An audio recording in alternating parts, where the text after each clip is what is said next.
일절로 7절 말씀, 누가복음 2장 1절로 7절 말씀입니다. 누가복음 2장 1절로 7절 말씀은 신약성경 89면에 있습니다.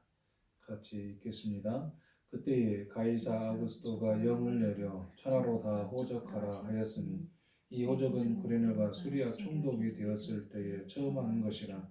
모든 사람이 호적하러 각각 고향으로 돌아가매 요셉도 다윗의 집 족속이므로 갈릴리 나사렛 동네에서 유대를 향하여 베들레헴이라 하는 다윗의 동네로 그 약혼한 마리아와 함께 호적하러 올라가니 마리아가 이미 잉태하였더라. 거기 있을 그때에 해산할 날이 차서 첫 아들을 낳아 강보로 싸서 구유에 뉘었으니 이는 여관에 있을 곳이 없음이러라. 아멘. 오늘 우리에게 주신 하나님의 말씀을 근거로 해서 제목은 영원한 생명이 이 세상을 살아내는 것처럼, 영원한 생명이 이 세상을 살아내는 것처럼.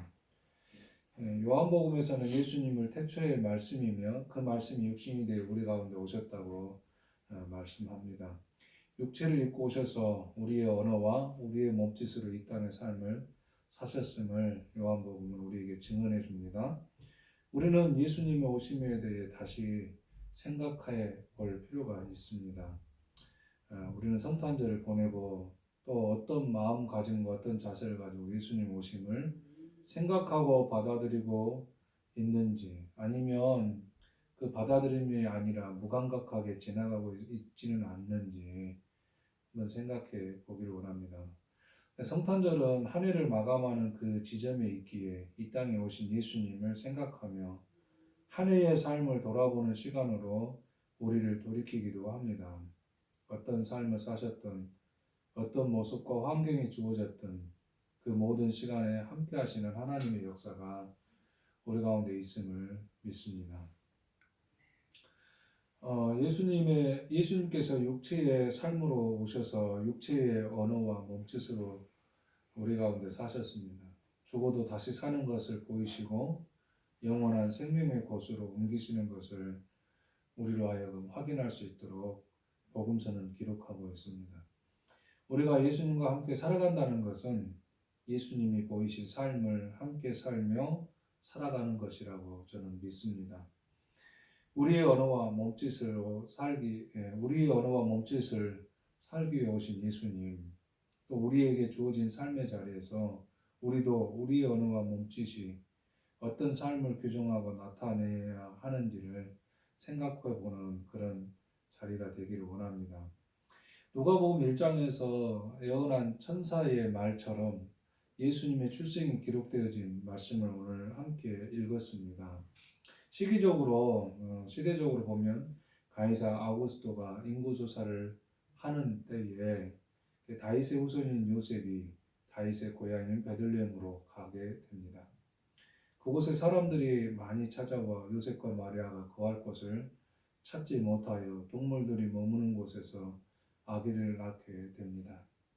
예수의 탄생의 소식이 목자들에게 전해졌고 목자들은 전해 들은 소식을 확인하기 위해서 아기 예수가 있는 곳으로 가게 됩니다.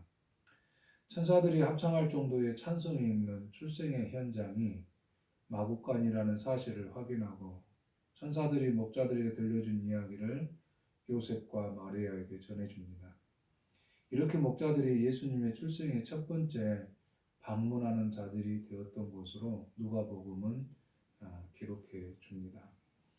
예수님의 출생의 때에 진행되는 시대적 상황과 환경이 어떤 의미를 가지고 있는지 함께 그 말씀을 통해서 생각해 보기를 원합니다. 인구 조사는 가이사, 즉 그 황제 카이사르라고 하잖아요.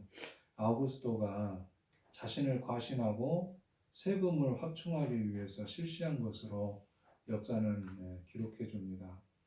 또 한편으로는 정복한 지역에 대해 통제 수단으로 사용하기 위해서 인구 조사를 했다고 합니다.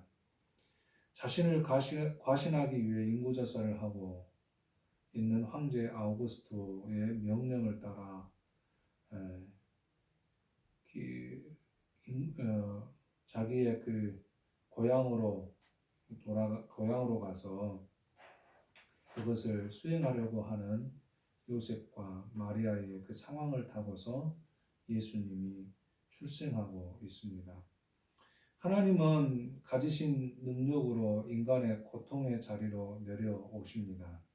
그런데 세상의 일부분의 왕이 하나님의 생명을 고통 속으로 밀어넣으며 착취하려는 목적과 과시용으로 권력을 남용하고 있는 환경을 대비하고 있습니다. 세상을 중심한 곳에서는 항상 이런 권력자들이 어지럽히고 힘겹게 하는 시간을 직면하게 합니다. 그런 자리마다 하나님의 역사가 있었으며 그 모든 곳에서 우리를 건지시고 구원하시기 위해 하나님의 태초의 말씀이 육신이 되어 이 땅에 오셨다고 우리는 믿습니다. 새로운 창조의 시간을 돌리시기 위해 예수님이 오십니다. 세상의 언어와 몸짓이 영원한 생명으로 가는 길 위에 있다는 것을 예수님이 친히 보이신 삶을 살아내셨습니다. 예수님의 영원한 천상의 삶이 우리들에게 들어온 것입니다. 예수님은 천사의 방문으로 예언한 대로 마리아를 통해서 출생했습니다. 천사는 요셉과 약혼한 마리아를 찾아와 이렇게 말합니다. 은혜를 받은 자여 평안할지어다. 주께서 너와 함께 하시도다. 은혜와 평안, 평강을 말하는 천사는 마리아에게 잉태의 아들을 낳게 될 것인데 그 이름을 예수라고 하라는 예언을 하게 됩니다. 아직 결혼의 상태가 아닌 여인에게 천사의 말은 있어서는 안 될 그런 예언입니다. 당시 시대의 율법이 엄연하고 세상의 이치가 분명한데 이런 예언이 하나님의 은혜다 라고 하는 것은 여인의 상황만으로 본다면 황당하게 그지 없습니다. 여인으로서는 받아들이기 쉽지 않은 그런 예언이며 은혜이며 평강이었던 것입니다. 천사의 예언대로 이것이 사실이라면 마리아는 이미 죽은 생명이나 다름없는 상태인 것입니다. 영원한 생명을 품은 여인은 죽음의 문턱에 있습니다. 마리아에게 은혜를 입었다는 말은 자신의 생명을 담보하는 자리로 가는 것이 되었습니다. 즉 마리아에게 은혜는 자신의 이성과 육체적인 삶으로는 받아들일 수 없는 것을 받아들이는 것이 되었다는 것입니다. 예수님을 받아들이는 것은 육체의 이성과 상황으로 받아들이기 쉽지 않습니다.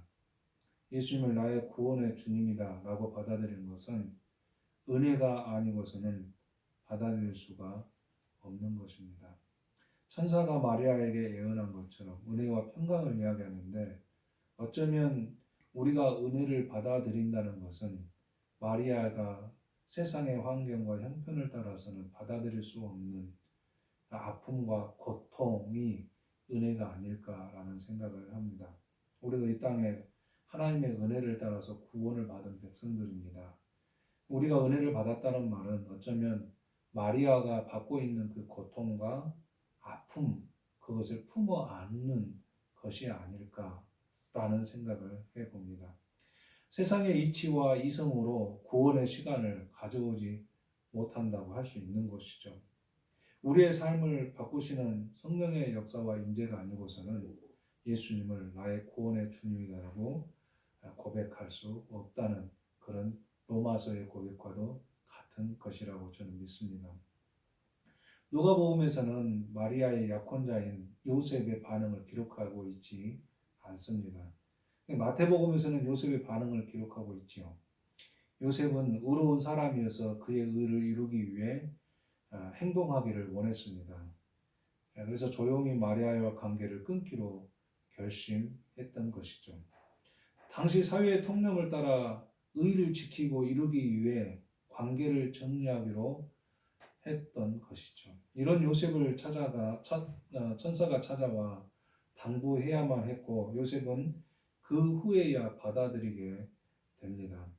천사의 당부가 없었다면 인간의 개념으로는 인간의 의로는 끊어내는 것이 되겠으나 하나님의 사자의 출현으로 받아들이게 된 것입니다. 예수님의 출생은 세상의 의의 기준, 사실에 입각해서 살아가는 요셉을 넘어 성령의 역사가 없으면 이루어지지 않는 것임을 우리에게 확인해 주고 있습니다.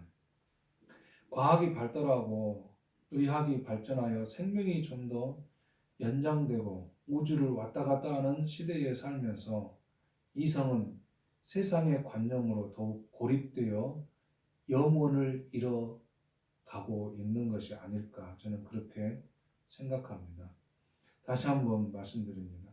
과학이 발달하고 의학이 발전하여 생명이 좀 더 연장되고 우주를 왔다 갔다 하는 시대에 살면서 이성은 세상의 관념으로 더욱 고립되어 영혼을 잃어가는 것이 아닐까, 저는 이렇게 생각합니다. 인간 세상의 노력과 발전이 생명을 연장하는 정도로 고정하고 있는 시대에 예수님의 존재는 점점 더 희미해지는 것 같이 보입니다. 오늘 살아가는 우리들이 죽음을 말하고 죽음으로 달려가는 세상에 영원한 생명의 존재이신 예수님의 출생이 이 세상의 죽음을 뛰어넘어 오셨습니다. 우리에게 주어진 삶의 자리는 예수님이 육신이 되어 우리 가운데 오셔서 사신 것을 통해 세상의 환경과 죽음의 생명을 뛰어넘어 영원한 생명이심을 보여주신 것이라고 저는 믿고 확신합니다. 과학의 발전, 의학의 발전, 세상의 이성의 발전, 어떤 관념들의 발전이 인생의 육체의 생명의 작은 그 길이의 생명을 연장하는 정도에서 우리는 만족해서는 안 될 것입니다. 예수님은 그런 만족을 위해서 이 땅에 오신 것이 아닙니다. 예수님은 우리에게 영원한 생명을 주시고 그 영원한 생명의 그 자리가 바로 이곳에서 만들어지고 있다는 것을 친히 보여주시고 살아내셨던 분이십니다. 그 영원한 생명이신 예수님과 함께 이 땅을 살아가고는 우리들도 그 영원한 생명에 속하여 살고 있다라는 것을 믿을 수 있기를 바랍니다. 그 영원한 생명이 이 세상을 살아내는 것처럼 우리도 그렇게 주어진 삶을 살아내는 은혜를 맞이하는 우리들의 삶이 되기를 바랍니다. 이제 우리는 2024년의 마지막 주일을 보냅니다. 그리고 우리는 또 2025년을 기다리게 될 것입니다. 우리는 시간적으로 연도로 이렇게 끊어서 지나가고 또 새로 맞이하고 이런 시간을 갖게 되지만 예수 그리스도 안에서는 영원한 생명의 그 한 부분을 차지하며 살아가고 있다라는 것을 확신하면서 밝아오는 새해에는 더욱 건강하고 더욱 그 은혜 안에 있다는 것, 영원한 생명의 존재라는 것을 확인하는 그런 삶의 자리가 되기를 주의 이름으로 축복합니다. 기도하겠습니다. 좋으신 하나님 감사합니다. 우리를 사랑하셔서 구원의 길, 생명의 길, 영원한 길로 이끄시는 아버지 하나님의 사랑 진심으로 감사를 드립니다. 또한 이 땅에 많은 발전과 발달이 있어서 생명의 연장이 조금 이루어지기는 하지만 그것으로 우리의 인생이 끝이 아니라 영원한 생명의 존재인 것을 확인시켜 주시기 위해 친히 이 땅에 오셔서 우리의 언어와 우리의 몸짓으로 살아내신 예수님과 함께 우리도 그런 영원한 생명의 자리에 있음을 고백하며 믿음의 걸음을 걸어가는 저희들을 되게 하여 주옵소서. 예수님 이름으로 기도하옵나이다. 아멘. 지금은 우리 주님 예수 그리스도의 구속의 은혜와 하나님 아버지의 사랑하심과 성령님의 감동하시고 역사하시는 그 은혜가 이제 예수님을 통해서 영원한 생명을 다시 회복하여 이 땅의 삶이 그 영원한 생명의 삶의 한 부분이라는 것을 확인시켜 주시는 그 하나님의 은혜를 받아 그 은혜의 자리의 삶을 살아내기로 결단하는 모든 하나님의 자녀들 가운데 영원히 함께 계시기를 간절히 축원하옵나이다. 아멘.